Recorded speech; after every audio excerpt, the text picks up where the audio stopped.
Hey everyone, happy Monday. Has DeepSeek become deep stink? You're watching Techstrong Gang.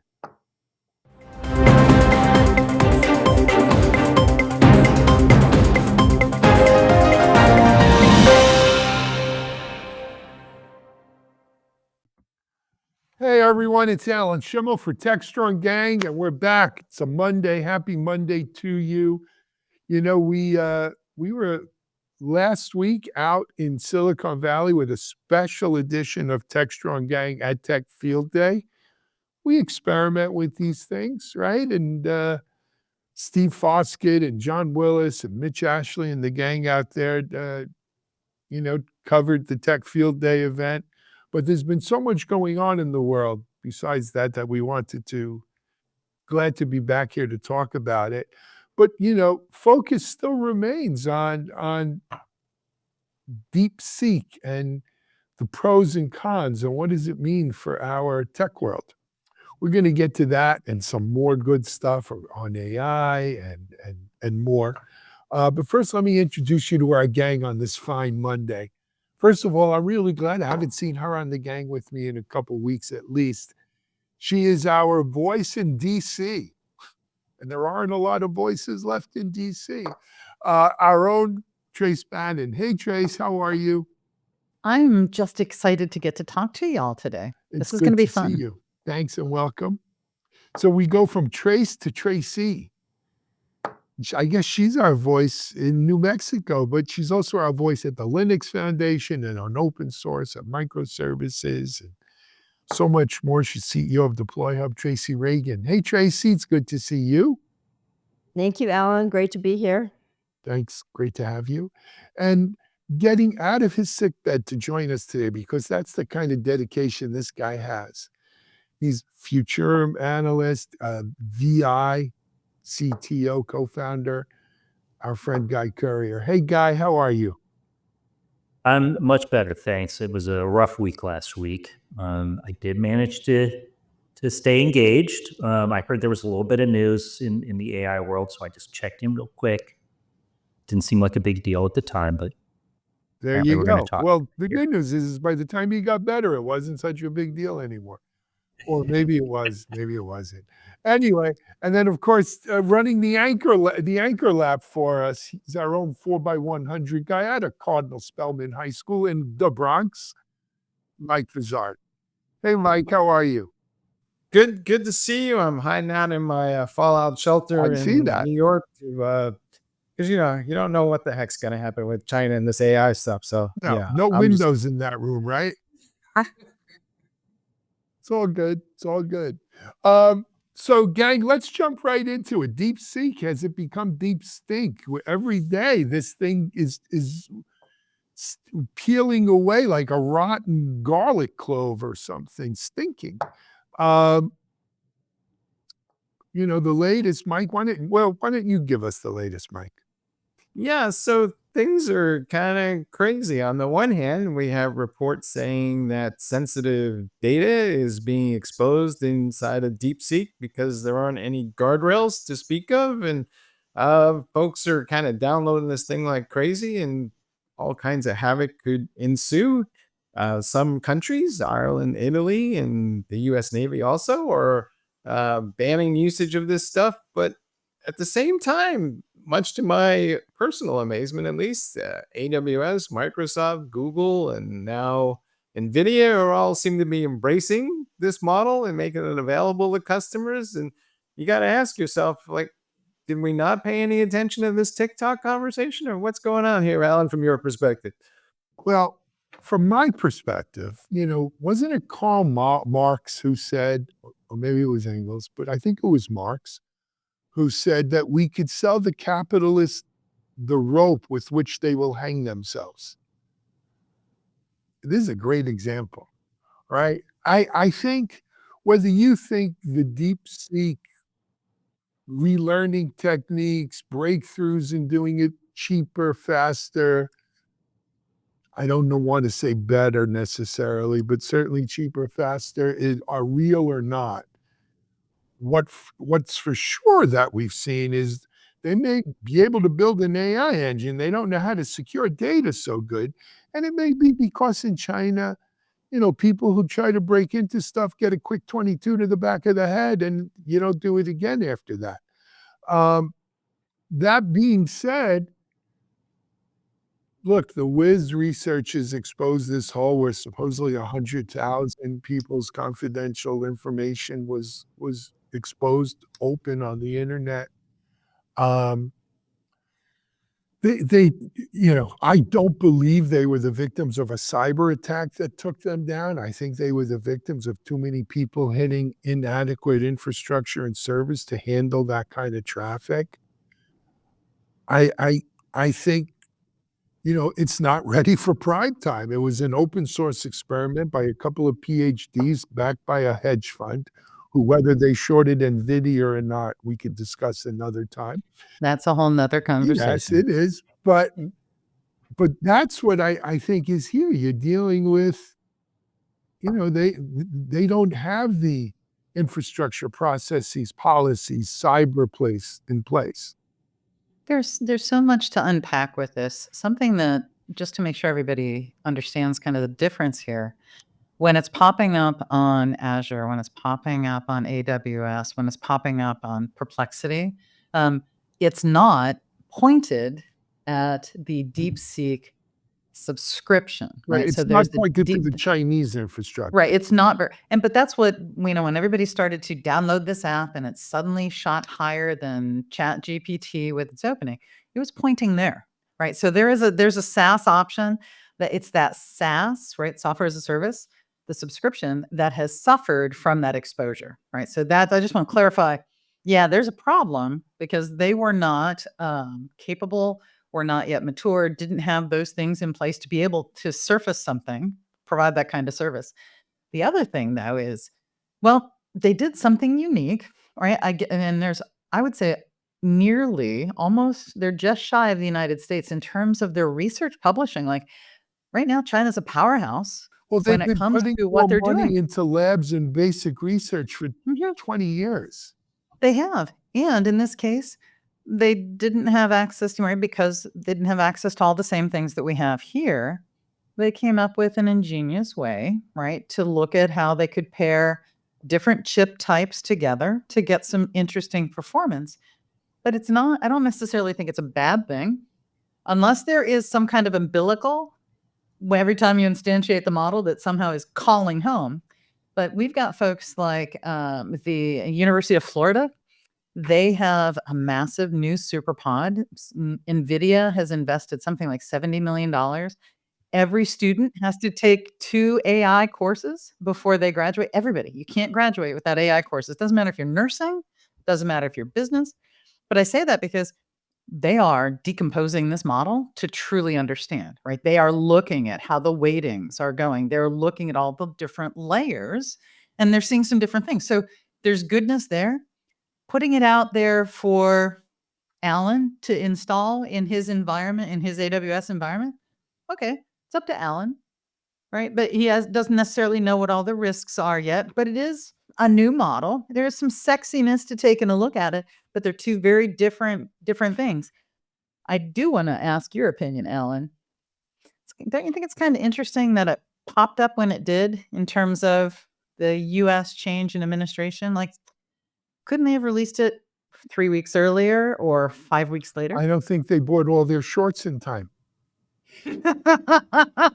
Well, wasn't it also announced, was it 2 days after the giant government-funded OpenAI blah, blah, Right, blah it came out initiative or right whatever that after, was? right, Project Yeah. Sure did. Stargate. Sure it took the wind out of the sails of that one, It did. least It took temporarily. them the wind out of a lot of different sales. A lot of, Yeah, right? well, yeah, $1 But trillion, let me market Trix, you hit on something here. Let me tie it up so for people to understand.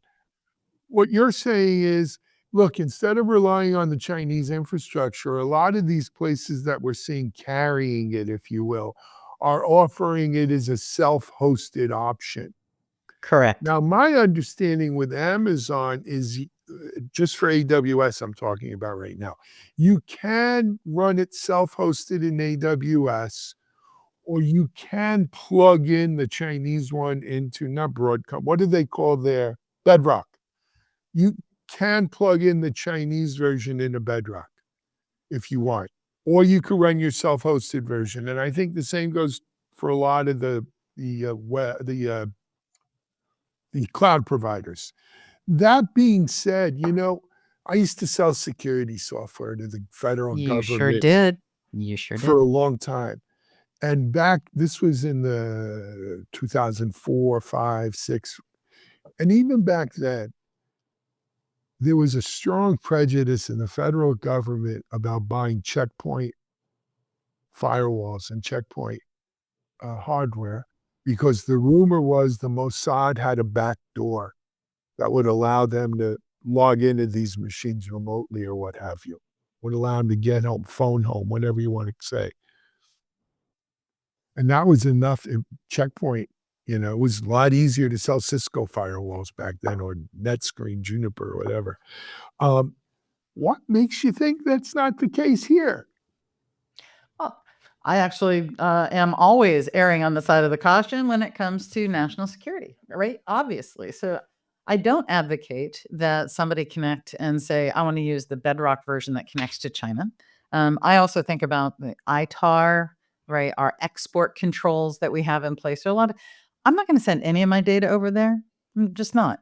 But if AWS allows me to instantiate it and I want to experiment with it and I want to bet my business or my farm on it, well, that's my business inside the context, right? Inside the confines of the Continental, right? So I'm not farming out my data externally. But so That's now that's a you've choice got people make. Unit 42 out of Beijing, who rents a small office in San Mm-hmm. Francisco and has the backdoor key into every self-hosted version because it's built into the source code, but it's Mhm. open source. Of course, it's safe.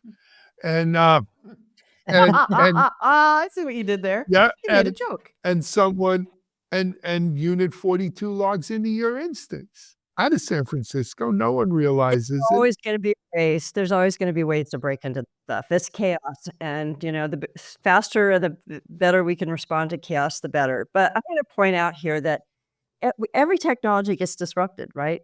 We are all disrupted at some point. And I feel like this is a disruptive moment. If everything that they say and how they built this and the cost around it is true, then it's a massive disruption.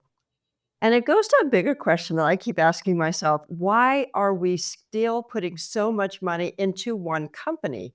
If in fact we could have some PhD students create a better solution, why is OpenAI looking at getting a $40 billion investment? There is a limited amount of funding available, and maybe I'll tell China's you being why. more democratized when it comes to funding and research. I've been in venture-backed companies most of my career, and here's the rule: if you're not in the top 3, get the hell out.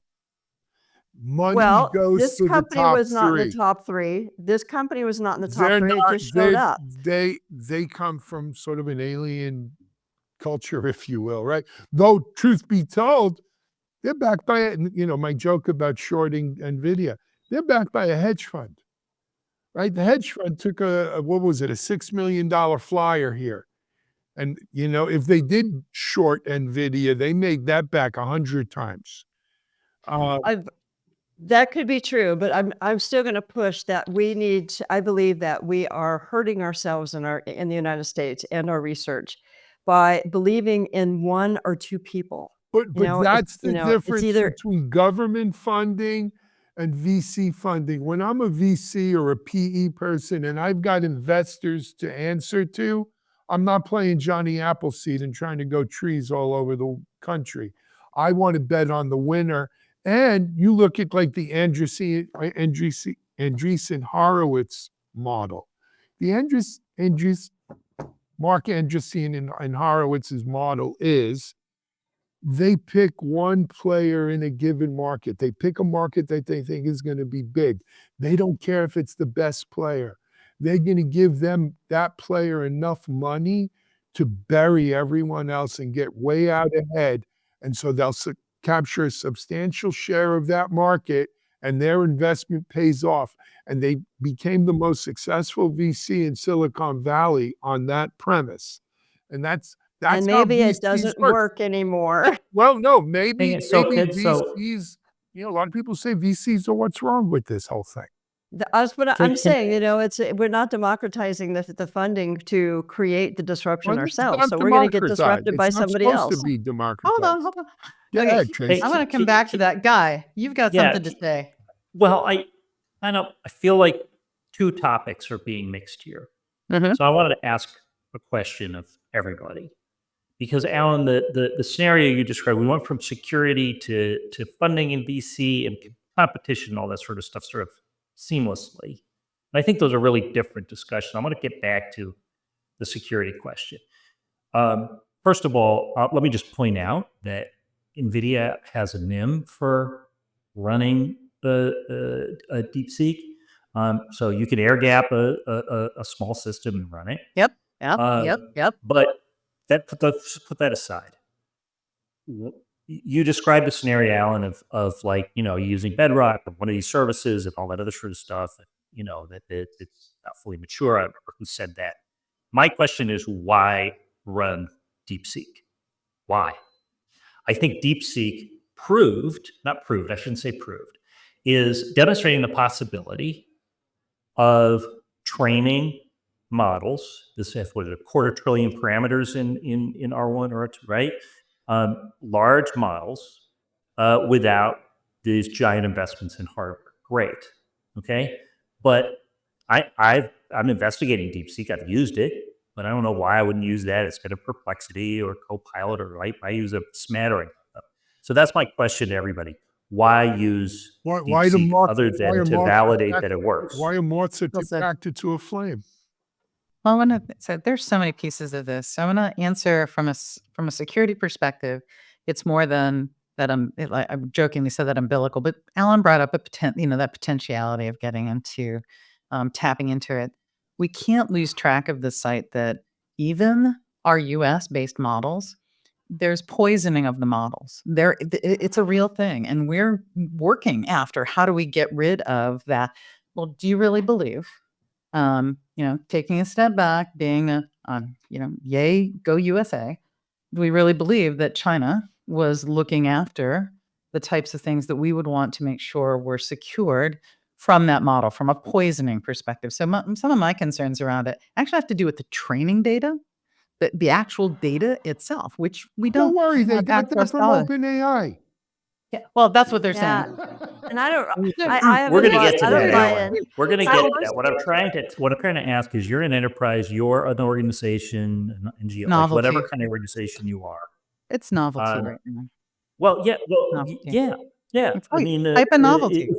if you're in the tech or R&D, you might want to take a look at it, and you'll pretty quickly find that it's a perfectly good model. Yeah, it's fine. However, whatever its provenance, and then you're like, well, it's not preferable to me.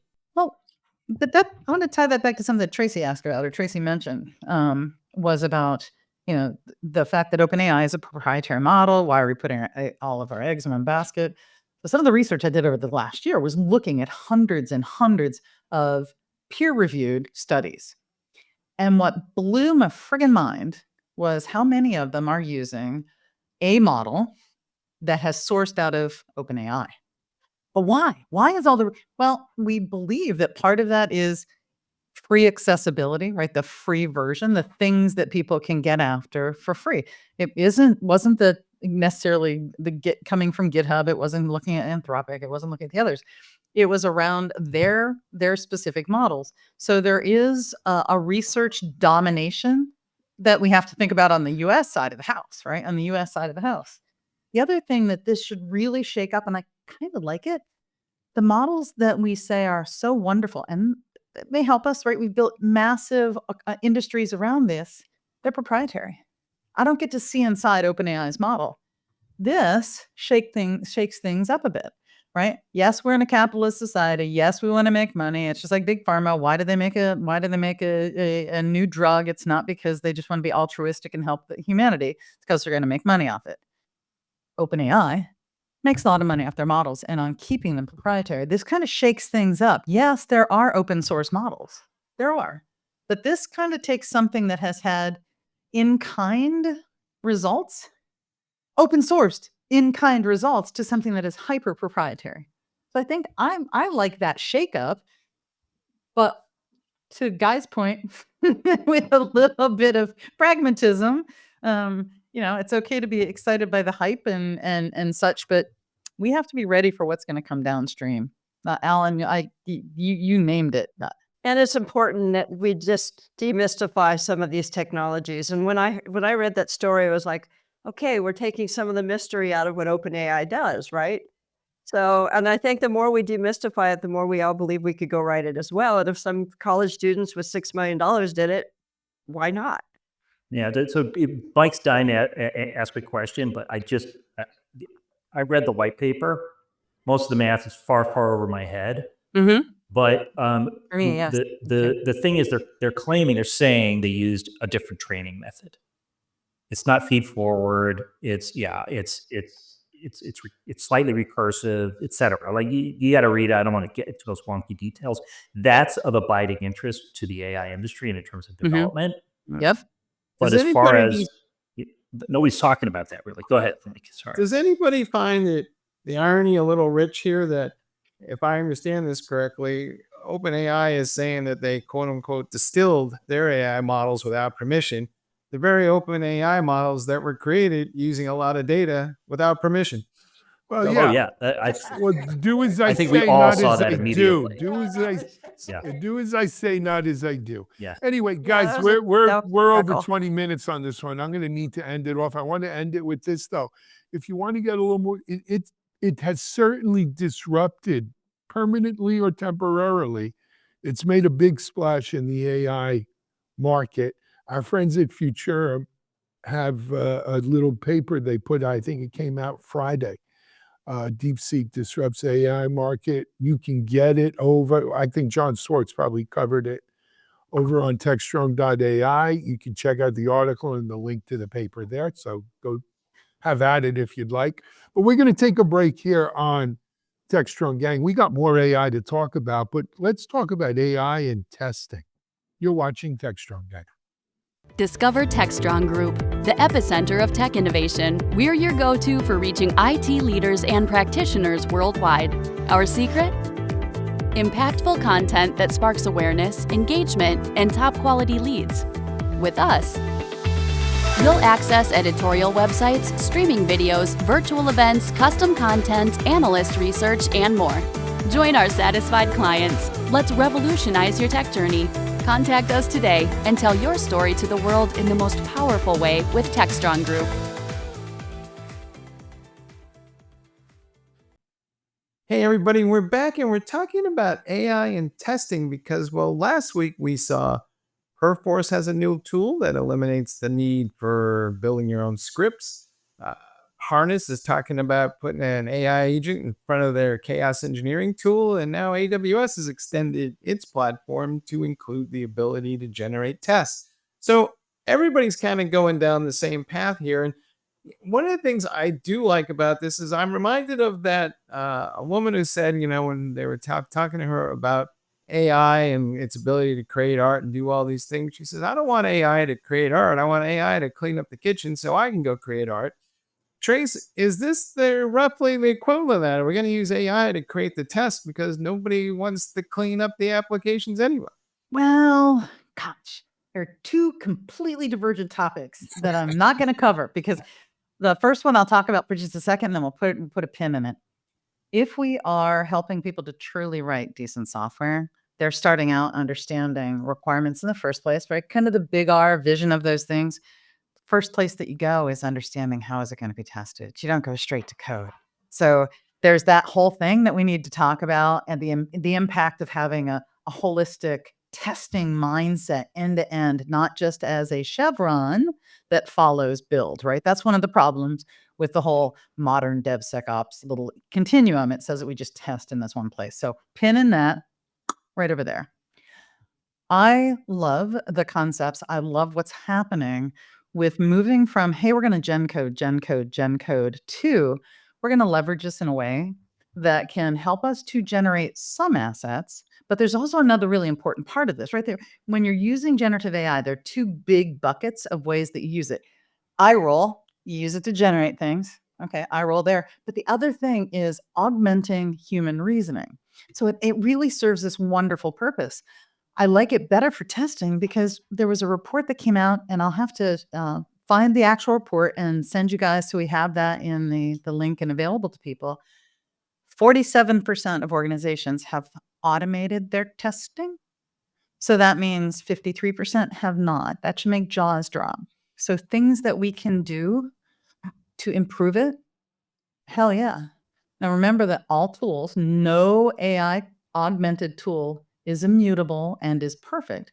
But this gets us a lot further along the path. One post that I'll say, or one nugget that I'll share is right now, if you're trying to use it to generate your code and also trying to use it to generate your tests, if you're actually generating tests from it, you want to be a little bit careful about that because you have no verification, right? You've got AI on both sides. And right now, today, 6 months, it'll be different, but today, that's a little bit tenuous. But there's so many awesome ways to set it loose to help the humans with the testing. It does a lot on its own. But again, at the end of the day, you're going to have the humans in the loop. So, Trace, I know that you spend a lot of time dealing with this, right? In every endeavor that you go down, there's testing involved, myriad types of testing. And one of the problems are the scripts. So Perforce is going down the right road. I've advocated for getting rid of scripts in the builds process for how long now? 30 years? Mhm. I've Yeah, been at talking least. about that because scripting is very static and it can adapt. And when you talk about 43% of the companies have implemented automated testing, it means that they've put a group of testers who have some development background who can write these test scripts. So, one time I was talking to an individual who really loved his build scripts, by the way, and I think they're going to really love their test scripts. And to Mike's description or Mike's analogy of being the artist, they believe their art is in the scripts. They really love their scripts. So we have a cultural problem as well. And I've watched that cultural problem for a very long time. And maybe now that AI is cool, I mean, Meister was a rules-based, it was a knowledge base that we generated all build scripts for Ant or whatever you needed to build a script for. But people would like, we want to, we're the shoemakers. We want to make perfect shoes and we love our scripts. So we'll see how developers embrace this kind of technology. Because I really feel like they will feel it takes something away from what they do. But it's the only way to go because there's so much more stuff to write than a test script. And in terms of the stuff that, testing generated code, I keep in touch with my niece who took her first job and she told me she could generate 6,000 lines of code a day, which I think is insane. But she said she couldn't really use it because she didn't have the time to debug and test it. And when it's generated, it's a lot harder. So if we have more AI doing that kind of work, it will make it easier to use these tools. So, yay for Perforce to talk about getting rid of scripts. Thank God. Thank God. Let's do more of that. And I'm happy after, this whole last year, I talked about where's AI and DevOps. We're finally starting to see something come up.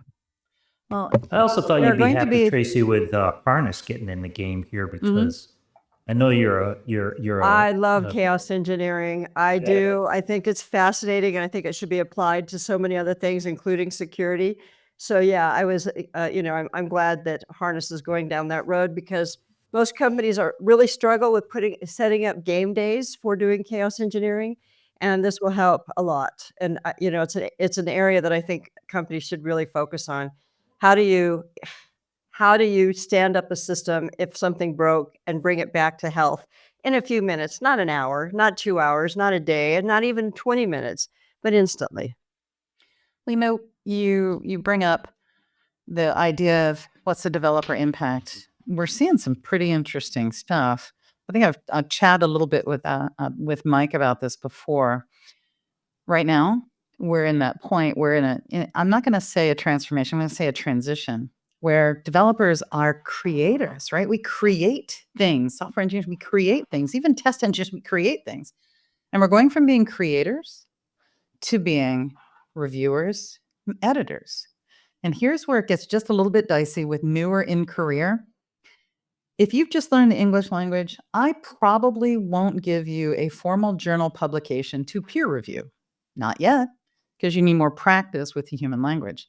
We're seeing that with earlier in career, don't care what their age are, just earlier in career folks, because they're not getting to decompose in the same way. So that's just something, whether it's test scripts or any other thing that's being generated where we don't get to practice that decomposition that we did before. So I think that's just an interesting nugget to throw out there and to keep involved in this conversation. Yeah, it's like losing the ability to navigate through a command line. Mm-hmm. How many developers know how to do that? Well, it's I'm always coming shocked back. when I It's get- Vogue now. Well, Oh gosh, Yeah, it's maybe it Vogue. is. What do art students do, right? It's kind of I mean, what's the core sensibility of software development? Is it? I mean, there's core sensibilities maybe. I know even from back when all we had was CLIs. There's this user experience aspect to it. There's also this sort of functional, back end front end is what you call it now. But I'm not sure the core sensibility is your passionate belief that Python is or G or whatever is the future, and yet that seems to be so much of the culture and the discussion is the tools, the tricks, the languages, and so forth. I think that when AI can start to do a lot of these things, then my answer to Mike's question is yes, it's doing the dishes, so that the editing, supervising, whatever of like how do you put together good piece of software, good app module, good service, whatever it is, with understanding how the whole stack works, you can pay more attention to that and less attention to the how. I guess I'm really Well, starting to but disagree with myself saying that, but yeah. Well, but so it gets into, so we're going to be, it's not, I understand that we're saying that we're going to automate the tedious stuff away, but there's going to be a point where we're creating, I call them this digital platform, we're creating these digital platforms where anybody can walk up to it. I'm a sailor, I'm a nurse, and I can say, these are the things that I need. I need some software that will do this. 500 And- billion, 500 million developers by 2030. So- Exactly. And we're not going to see development in the same way that we're seeing it now. We're going to see software engineering. We're going to be at the intersection of the data scientists are plugged in with the data engineers, or plugged in with the software engineers who are creating that middleware, right? So that the humans can generate the software that they need. We'll get into this software flywheel. But you guys brought up a whole bunch of different things here. I want to track back to something you said, Guy, about and Tracy had foot stomped this as well, about getting rid of the test scripts and how great it is to get rid of the test scripts. Again, transition. I think we're going to see in highly regulated industries, whether it's government or whether it's, we're going to see that lag a bit because of the auditability. So they're going to need those tools that aren't using scripts. They're going to need to see the auditability of that test. And so I think we have a little bit of a challenge on that front. Can be solved, but a little bit of a challenge. But I was actually was on the phone this morning with my buddy Pat Dubois, and we were talking about where things are going, talking about agents and agentics and what's going to happen in the future. And we talked about everything is going to track back to the spec. Now, we didn't talk about what the spec is because it could be dozens and dozens of different things. Our software developers, our software professionals are going to need to be heavily invested in that part of it. And that's also going to feed those tests, right? It's also going to feed Harness. It's going to feed the other tools that are being improved with this stuff. So there's just so much amazingness out there right now. But yeah, so much amazingness is out there right now. Here's kind of a take on it, though.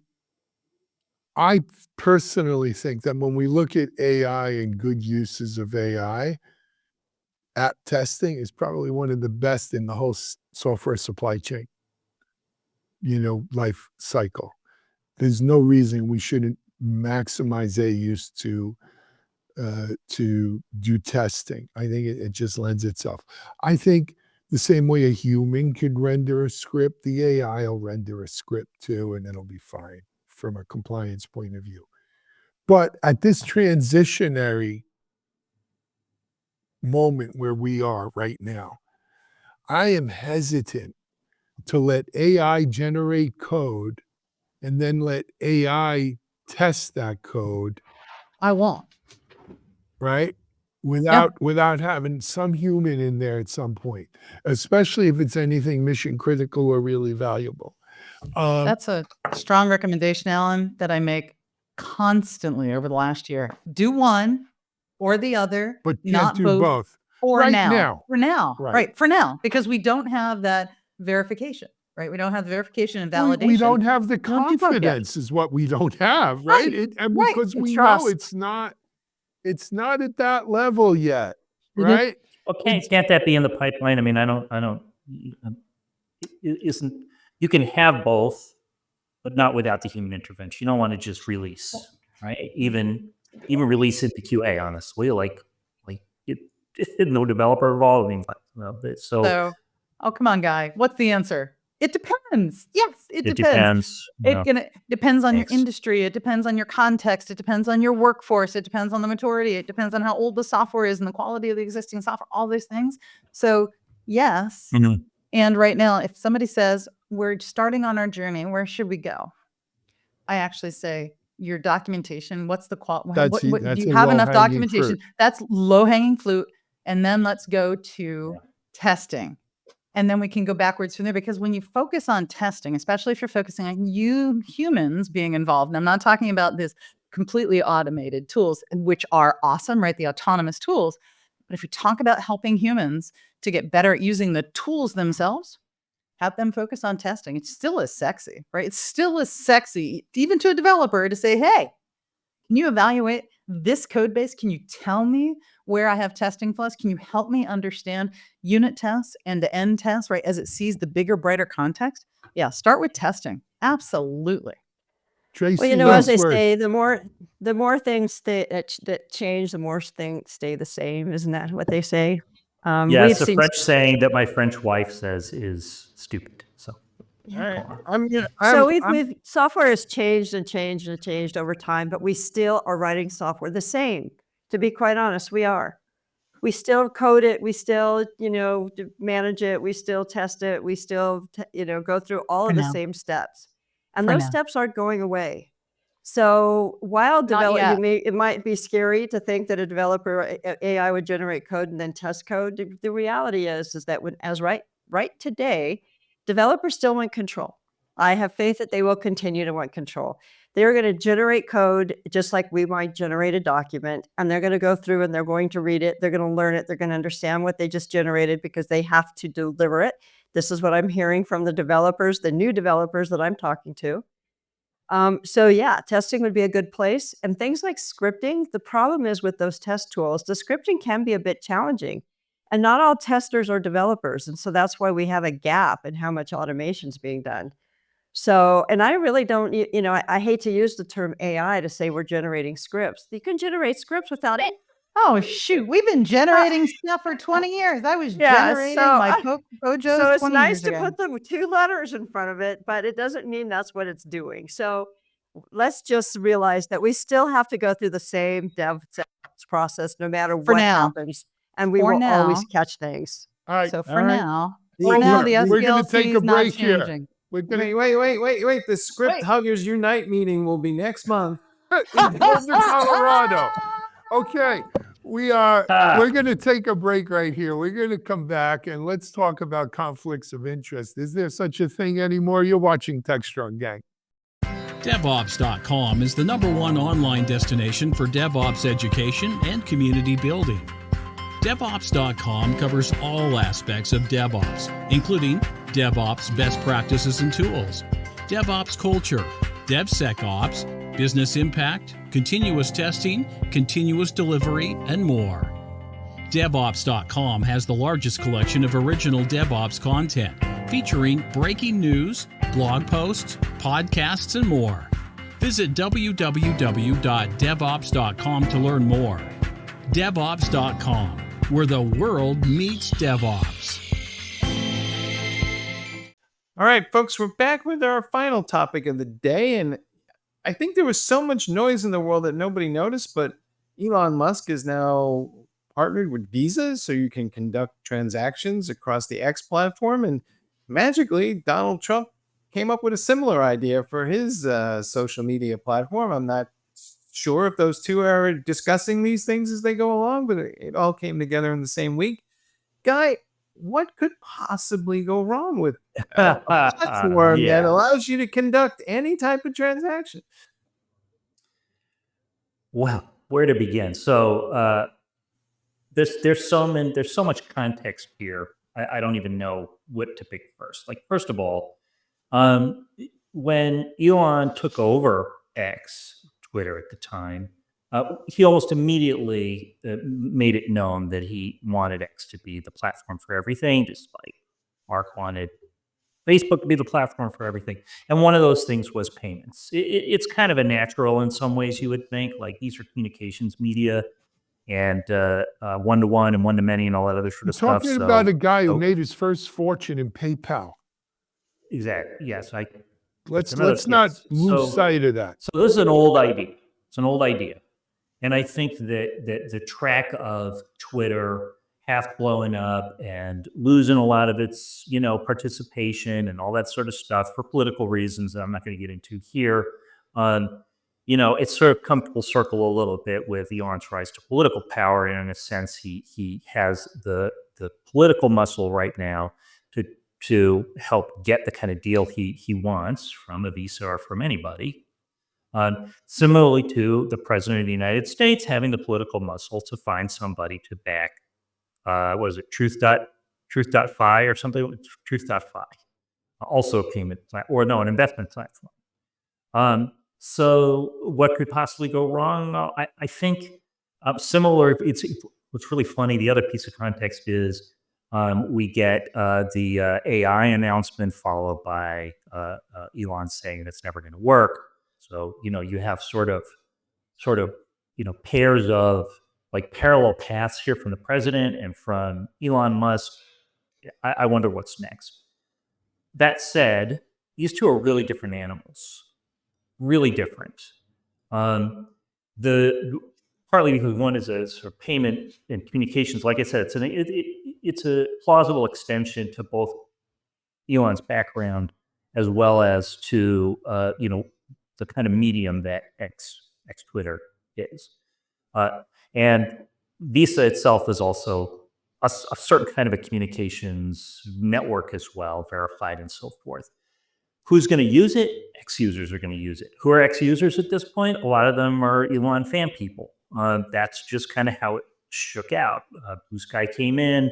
There are other methods for communication and so forth, but are people going to migrate into X because of this? There's lots of ways to pay and be There's paid. a nugget Go that ahead, came out Tracy. this morning, Guy, that you'll like. There's just an article that was posted. I just put it into the chat for us to be able to share with folks. That says Bezos is boosting his ads on X. So are there going to be followers? What other kinds of interesting things are going to happen? They lost people, but they've been starting to gain people back. This is the eco-political environment we're in the United States right now. yeah. Yeah, this has nothing to Right? do with So we payment. really haven't had a president of the United States before, even Trump's first term, who was actively and openly engaged in business. Oh, bullshit. Trump has been doing this sort of thing. Okay, you'll explain which other presidents have done this. But Trump, to me, Truth.fi is the same as going back to Trump Shuttle, Trump Towers, Trump branding, Trump vodka, Trump, like all these sort of things. A new line of business where people who are attracted to him and to his brand, no judgment, just saying attracted to him and his brand, they can do the same kinds of investing that they do elsewhere, only now they can do it within this culture and within this milieu, and Trump gets his take from it, as does his partner, Schwab, who is essentially using Truth Social as a channel partner, as Schwab uses, or TD Warehouse uses other channel partners to gain business. But Alan, I would love to hear your perspective as well. You and I and Mike, we are old New Yorkers. We've known Trump forever since he was the son He of first started a real estate hustling dimes developer. and quarters before he moved up to $100 bills and stiffing Yeah, contractors. sure. But that Sure. that being the case, I'm not even going to talk about it as a New Yorker. I want to come at this. I was a political science major, history major in college. Spent a lot of time looking at and learning about the American system and the Federalist Papers and the Founding Fathers, the separations and different levels of government. A bedrock belief in our government is it was a good government principle. We weren't here to enrich the monarch and make his treasure room bigger. Wait, can I get a clarification? When you said bullshit, you were saying what's happening is bullshit, or you're saying what I No, think I'm is saying in bullshit, his which is- first term, he did what no It president wasn't. It had wasn't probably. open in this way. That's the only It difference. I'm making. was. It wasn't open He- in this way. Everybody who came to Washington had to pay the Trump hotel tax. Did you forget? If you No, didn't I stay at the hadn't Trump forgotten that hotel, at you all. didn't It's get a just- meeting. That's pretty There was damn no open. pre-social or But Trump I'm brand. not even going to argue that. Let me get back to this. A bedrock of our government is, number one, we're not here to enrich the monarch. There is no monarch. Number two, everybody is equal under the law. Everybody's equal. That means that we don't discriminate against anyone, but no one is above the law, and no one should have to wield the power of the office for their own private enrichment. That used to be in the America I grew up and loved. That was, even if sometimes it didn't necessarily work that way, at least on its surface, that was a given. When a president or anybody came into office, they had to set up a blind trust. They weren't allowed. You're not allowed, when the king of Saudi Arabia comes and gives you a gold-plated knife or dagger, you're not allowed to keep that gift. That belongs to the people of the United States of America. All of a sudden, in addition to everything else, and we could talk about everything else till the cows come home, we've decided it's okay to allow this, whatever it is, come into office and enrich himself at our expense. And make no mistake, it's at our expense. Now, you're right, Guy. You and I are never going to go on Truth Social and use Schwab-Fi or whatever the heck it's called. As a matter of fact, if I had any money at Schwab, I'd pull it out just because they did this. But what Trace just said about Bezos is a perfect example. Everybody wants to curry favor. And Elon Musk is in a position where he's going to decide what gets spent on this government. And AWS and Amazon and Blue Origin, or whatever his space thing is called, is all very near and dear to Jeff Bezos. So of course, he's going to suck up to Elon Musk. And of course, Schwab and his daughter or granddaughter, whoever the heck it is an assistant treasury secretary, surprise, is going to suck up to Donald Trump. As a And matter of we have fact, all now- of big tech has. Now we can call them our first American oligarchs. Right. Maybe. That's what And the this question really, is. that's what this is. And the real question is, why are we not Why making a aren't we bigger rioting issue? in the streets? Why aren't we Hey, out? listen, Why back isn't in this- Congress standing up and saying, no, Because- this is wrong? Because they're the sucking on the Republicans- same teeth. Yeah. That's why. Yeah, the Republicans have become okay with this. And he was It's not very just vocal in the early Republicans, part of Tracy. December. The Democrats, Well- everyone should be up in arms In about early it. December, Trump was interviewed, I think, on Meet the Press, and he said he could not divest. He could not divest his yeah. investments. He said he couldn't do it. Trust. Divest it. He couldn't divest it. Well, because he And he sells said he wouldn't gold even know how watches to and- divest it. No, I said there's no way he could divest You don't it. He have just to said no. divest. You could put it in a blind trust. I don't think he's going to even try to do that this time. No, And like you said, this it's is the very man open. who He I'm said he still would waiting for him not. to Look, release his Tracy, he tax was lying. returns. He was lying. He can do it. There are ways to do Of it. course he can. He was lying about the So- 2025 project. He's lied about the, so- the D&I people who are in the, the TSA. He lies all the time, but watch what he does. What he does is he's not going to do it. So mark me on this. All that crap that happens on the Silk Road and all those illicit transactions is moving over to these platforms, and people are going to start using these things to do all kinds of things that are illegal, and they're just going to be out in the open because nobody's going to be tracking who's selling what, where, and when on these things. I think that's right. And I think, Alan, my response to what you're saying is that I agree with you 100% about the need for, at a minimum, the appearance of neutrality and objectivity, but also separation, like you say, good government separation. I believe in that completely. I think that I know that the level of cynicism in general in the electorate of the United States is very high. And that the general response that I've gotten to making statements like that is, well, everybody's done it. Yeah, I know. Biden and It's his called family are worse. whataboutism. Obama are even worse. They're worse, not just because they do it more, but because they lie about it. And at least Well, we then have Menendez refreshing shouldn't have gone to jail. honesty and openness about it now. That's I mean, this is Menendez forced. has One got of the- 11 You know years what? for So doing again, it. I'm a history major. Let me tell you something. In the 1880s, 1890s, after the Civil War, right? The robber barons, the Gilded Age, Vanderbilts, yeah. the Gilded Age. Well, it was a little before, it's the beginning of the Gilded Age, before it got really gilded. But there was a time, not just where people were making tons of money, but that government got really, it started with Andrew Johnson, who came in after Lincoln. Everything was for sale under Andrew Johnson. And it didn't get, Grant did a decent job, but he was adjunct. And then it went progressively downhill from there. And until the first time it wasn't the first time because we've had third parties, but a third party president won the election. The Talking about Teddy Roosevelt. Party. Teddy Yeah. Roosevelt. You know what he ran on?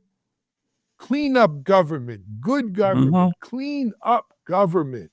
Put in. And you know who had that message before him was Democrat Grover Cleveland, Yes. the former New York governor. He ran once, then was out. So it was like a 30-year movement that culminated in Roosevelt's with presidency and the Teddy beginning of Roosevelt antitrust. cleaned it up. Now, the best we can hope for as Americans is that the stench of this becomes so rotten and stinky that we wake up, come to our senses, and we get some sort of good government movement here that may start at a local level and work its way to the federal, where, you know what, I would like to see any member of Congress has to put their stocks in blind trust. Let's take the insider trading out of this. They cannot go, Trace, you know this being in the Beltway. You can't go work for a contractor for 3 years after you leave government. You can't be running commercial entities while you're serving this government. And you can't have quasi people like what Elon is right now have any kind of say in things and access to top secret and everything else while he has commercial business going on with the US government. And until we do that, this whole thing is a farce. All right. Sold. I think we're going to have to close this out, All guys. right. But Teddy Roosevelt, speak softly and carry a big stick, right? Absolutely. Yep. Good old Teddy Roosevelt, the hero of, was it San Juan Hill? In Yes. Cuba? The Rough Riders. The Rough Cuba. Riders. Spanish-American War. Don't get crazy. I was not a history major, but I did stay at a Holiday Inn Express recently, so I know. Mike loves the history, though. All right. We gave you a little history, a little of this, a little of that, but we're done here on Techstrong Gang for this wonderful Monday. We'll be back tomorrow with more gang members, more news, more discussion, and more fun. Until then, this is Alan Schimmel. We're out.